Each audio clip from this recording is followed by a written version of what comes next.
अस्सलाम वालेकुम दोस्तों, खुश आमदीद। दुआए खुदा आपको सलामत रखे और शौक़ के साथ दीगर मामलात में कामयाबी अता करे। दोस्तों प्लीज़ चैनल को सब्सक्राइब करें और बेल के बटन को ज़रूर दबाएं। हम आपके लिए लेकर आते हैं कबूतरों का शौक़ और उनकी सेहत के हवाले से नई वीडियोस। आप भी कमेंट्स किया करें और अपनी राय का ज़रूर इजहार करें कि आपको वीडियो कैसी लगती है।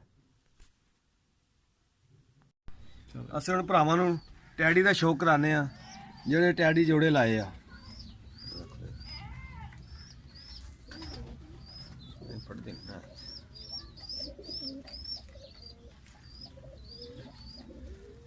ਇਹਦੀ ਦੁੰਮ ਵੇਖੋ, ਇਹਦਾ ਸ਼ੋਲਡਰ ਵੇਖੋ,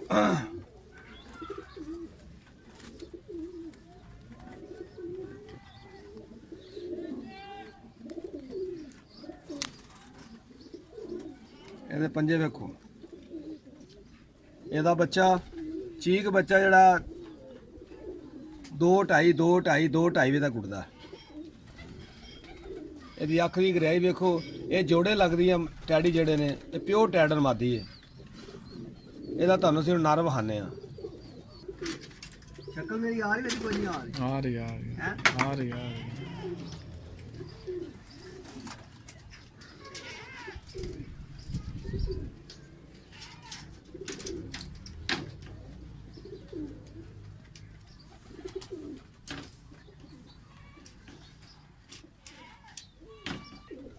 ਲੋ ਭਰਾਓ, ਇਹ ਟੈਡੀ ਦਾ ਨਾਰਾ, ਟੈਡਰ ਮਾਦੀ ਦਾ ਨਾਰਾ ਹੈਗਾ ਜਿਹਦਾ ਬੱਚਾ ਸਾਡੇ ਕੋਲ 3-3 4-4 ਵਜੇ ਤੱਕ ਬਹਿੰਦਾ, 2-2 ਪਰਦਾ।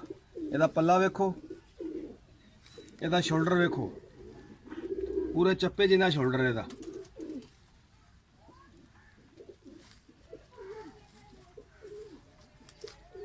ਇਹਦੇ ਜਾਮ ਨੂੰ ਪੰਜੇ ਵੇਖੋ। ਇਹਦਾ ਬੱਚਾ ਘਰ ਦਾ ਪੱਕਾ ਦਾ ਬੜਾ, ਜਿੱਥੇ ਉੱਡਦਾ ਉੱਥੇ ਬਹਿੰਦਾ ਆ ਕੇ। ਲੋ ਗਿਆ।